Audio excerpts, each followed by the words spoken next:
lébu. maintenant ay lébu lañu. laakoon faakoon ñaakoon mooy sunu bàkk. mais nuyu bu baax na képp ku nga xam ne yaa ngi ñuy teewlu jamono ji waxtu bi bu jotee ñu jox leen yéene kaay xëy fësal sama mbokki moo li également ma leen di nuyu ndax ñu ngi biir géej. door ko nag Yacine ndax yéene kaay groupe des médias tribune dafa ñëw ci la nga xam ne moo nekk sama ginnaaw nii gis ngeen délégation bi Bougane Gueye Dany tàllal ay loxoom ci kanamu xalif bi sëñ Mountakha waaye it délégation waa plateforme Penco ndax temps yi ñoom Penco la ñu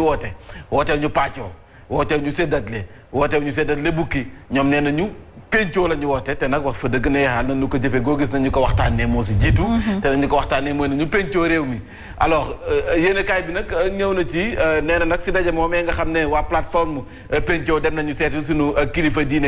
yi sàkku na moom Bougane Gueye Dany si Serigne Mountakha Mbacké mu wax ak ki nga xam ne mooy président Macky Sall ndax nag xamal ne moom Bougane Gueye Dany nee na président Macky Sall mi kuy wër yeekatu fitna kuy wër tyran kuy wër defantekat kuy wër koo xam ne nii ngénte bu mu fekk soppi ko dëj bu yeboo boo gisee président Macky Sall jàppal Bougane Gueye Dany mooy wax du samay kàddu ci yéene kaay tribune bi nee na moom nag sàkku na ci Serigne Mountakha Mbacké xalifa général kuli murid mu def ci ay jéego ndax président Macky Sall mi faaw ñu wax ak moom Fadel Baro nee na al Mountakha wax fa dëgg neex yàlla nangu na benn na ci ñu délégation bi nga xam ne moom la ñu def ak démarche waa Penco nag moo di lépp lu nu mën ci def rek nañu ko waxtaanee kon nag moom Fadel Baro gis na ne kon xalif bi ànd na ci doxalinu Penco gii waaye nag jàpp na ne kon président Macky Sall erreur bi mu def moo di si doxalinu réew mi ngir ak jàmm daal di am ngir nag manifestation yooyee ñu xool nañu koy doxalee mu sàkku ci l'armée bi ñu def ci ay jéego loolu erreur gënu kaa màgg ndax nag l'armée bi wax fa dëgg neex yàlla guerre la ñu koy doyee te réew mi tollooguñu foofu moom loolu la jàpp moom Fadel Baro alors ñu gis ne kon moom dañu jàpp ne kon réew bi fu mu toll nii daal kaw la gën a jige kon nag sagar mu ngay xeeñ ñoom nee nañ dépassé nañu xeeñ sagar ji tàkk na jëppeet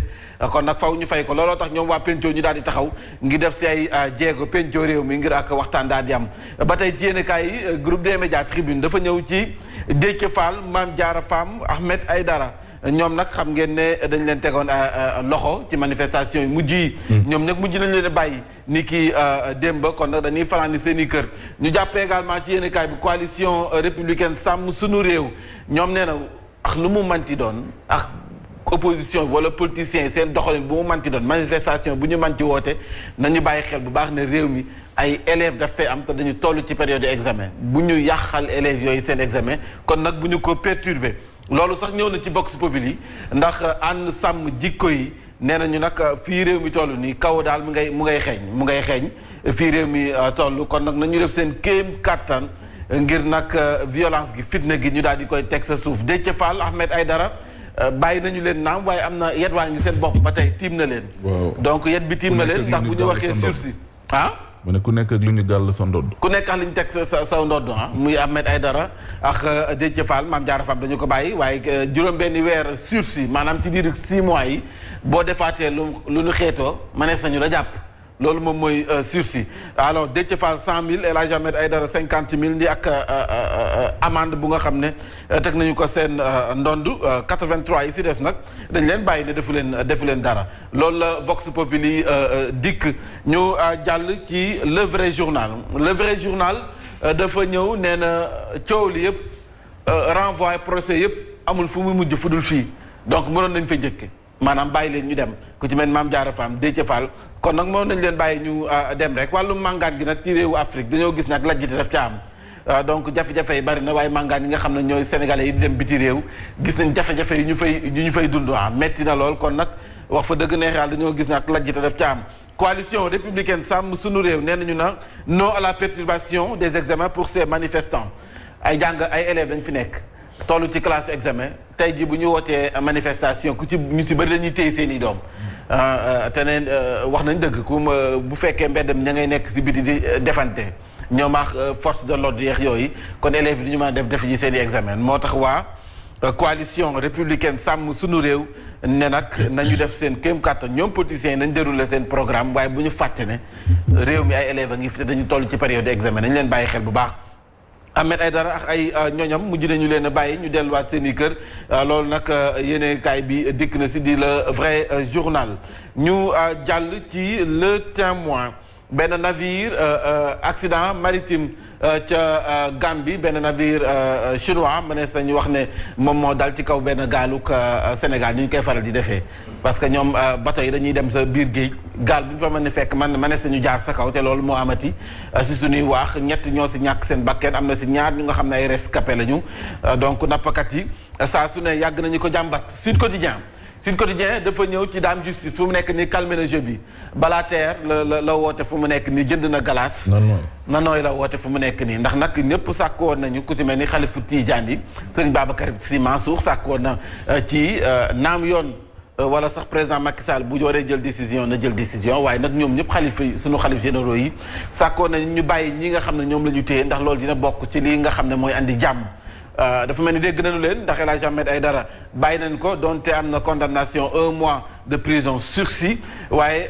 parquet bi nag moom it 1 an ferme contre Déthié Fall la sàkk woon waaye mujjuta antu député Mame Diarra Fam nag Amadou Ba bu Pastef ñoom ñëpp ñu si des jàpp leen ne dañ leen mujjee bàyyi ñu delluwaat seen i kër loolu moom la mujjantaloo ñu ñëw ci Source A ak néew ba nga xam ne moom moo lakkoon ba jeex waajooju nga xam ne si événement bi Colobane si wetu matelas yi mu lakk ba kenn daanaka daal maari tey daan ba léegi nag néew ba mi ngi si l'hôpital Le Dantec dafa am ay bokkam du ñàkk dañ ne autorisation d'inhumation bi dañ ko délivrer ci lu yàggul dara procureur dana ko délivrer te nag nee nañ duñ def benn tour xëy na nag amul benn mbokk bi signalé wu ci li nga xam ne moom mooy ci néew ba le Sénégal deuxième derrière le Cap-Vert laaj ma lu Sénégal jël deuxième si ginnaaw Cap-Vert mooy réew yi nga xam ne fa lépp lu ñu teg drogue la ñu jàpp drogue mbaa drogue seex parce que nag réew mi 1 2 3 ñu ne saisi bu dul jeex drogue bi plaque tournante la certes mais nag drogue bi niñ koy te nee nañ Casamance ba drogue ba nee nañ béykat yi drogue yi fu mu nekk nii ñu si bëri si rebelle yi la daw nañu drogue ba manqué yamba ji manqué na donc si makaale bi manqué na donc ñu ñëw ci le soleil dafa ñëw ci président Macky Sall ak nag sommet G7 bi nga xam ne ma nga fa nee nañ ko nag na ca profité waxtaan ak sunu njiitu réew ya nga xam ne ñooy waa biti réew ndax nag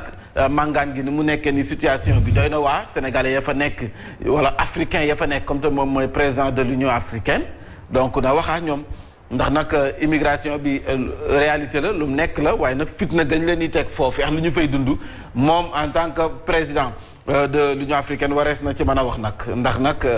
dañ fa dem ki daat doole rek ni nasaraan si di ñëwee Sénégal di fi liggéey réew mi quotidien dafa ñëw ci manifestation du 17 juin mu mel ni kon Ahmed Aïdara gannaaw ba ñu ko bàyyee parce que na solde ay comptam defe naa dafa woote janox taskatu xibaar yi tey jii moom El Hadj Ahmed Aïdara Déthié Fall jot nañu ko condamné donte bàyyi nañu ko moom it mu génn ña sa des ñoom Mame Diarra Fam l'honorable député Mame Diarra Fam moom noppi woon na ba pare moom ba létti kasoom parce que nee na foofu noppalukaay la parce que bu génnee nii wax fa dëgg neex yàlla askan wi dañu koy sam tabaski ji enveloppe yi war nañu ko séddale donc foofu ñooñu politiciens foofu noppalukaay la woon sa ñoom parce que kenn du fa ñëw naan leen soble si manqué da jox ma njëgu xaar yàlla tere kenn ñaanu ko moom ma nga woon ca jàmm waaw donte kaso hôtel à 0 étoile la kenn ñaanu ko yàlla ñoom ak noppalu ko woon la ñoom si politiciens yi alors le quotidien dafa ñëw ci procès yu membre Yewwi Askan Wi sursis en marche kon nag El Hadj Ahmed Aïdara ak Déthié Fall dañu nekk ci sursis donc loolu faw ñu xam ko ñëw nañ ci massacre d'émigrés sa Melilla mu mel ni bëri na ci ñu nga xam ne nii nañ leen def jéggi na dayo gis ngeen vidéo yi ni muy circuler ni ñu leen doon def ñoom africains yi foofee sa Espagne donc ndajam G7 bi bëgg nañ ci président Macky Sall mu daal si profito waxaax gaañi ndax nag wax fa dëgg neex yàlla li ñu fay dund metti na trop l'observateur dafa ñëw ci waxtaan bu mag bu nga xam ne sekk na ko wax Amadou Ba ñu bëri ne aatuma réeroon feeñ na ci l'observateur ndax Amadou Ba à un moment donné kenn déggatu ko woon fenn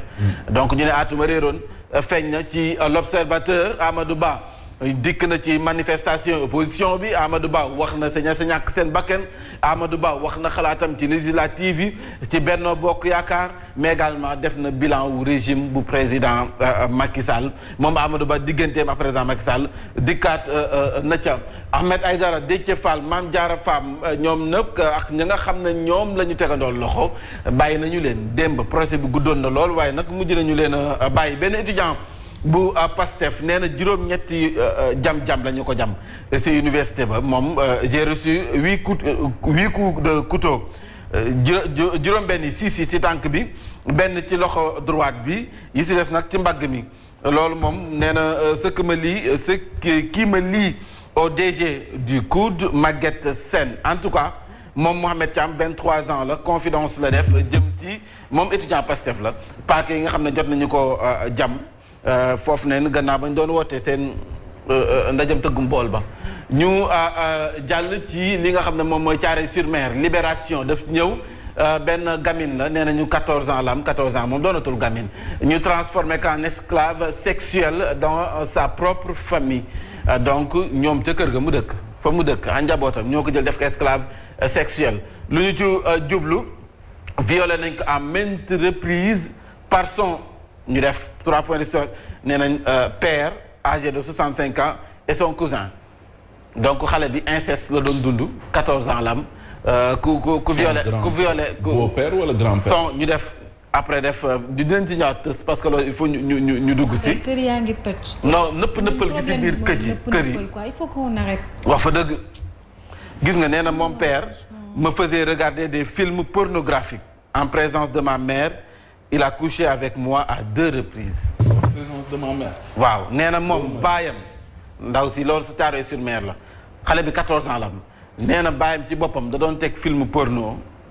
moom ak yaayam ñu toog di ko seetaan. te séq ndax moom ñaari yoon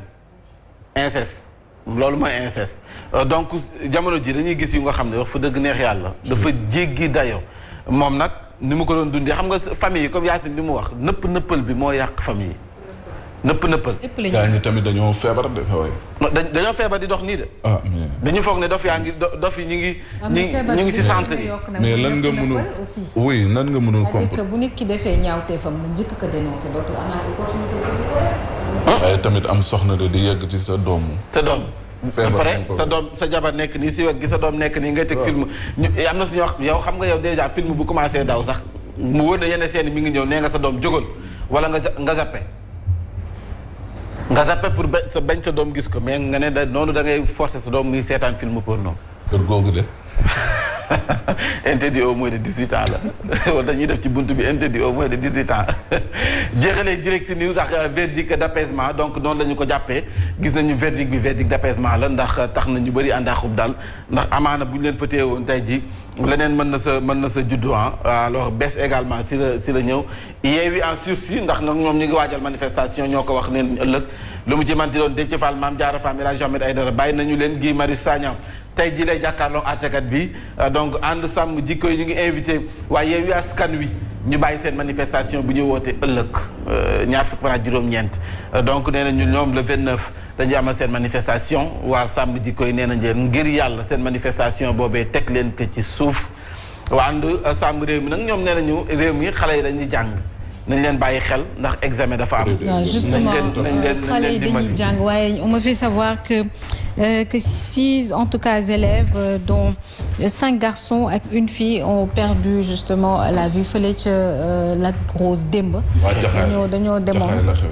justement dañoo demoon xam naa rek sorti boo demee waa demoon xam naa dañuy def bu examen di waaj a jot dañuy dem féexal seen bopp voilà quoi qu'il en soit dinañ si dellu si waat ak suñu correspondant Cheikh Ahmed Tidiane Seck moom mi ñu teewal côté boobu certainement donc plus de vigilance ci xale yi s'il vous plaît très chers parents ci bàyyi xel aywa 8h01 moo jot nañu jàll ci xibaar yi léegi nii lay doon incha allah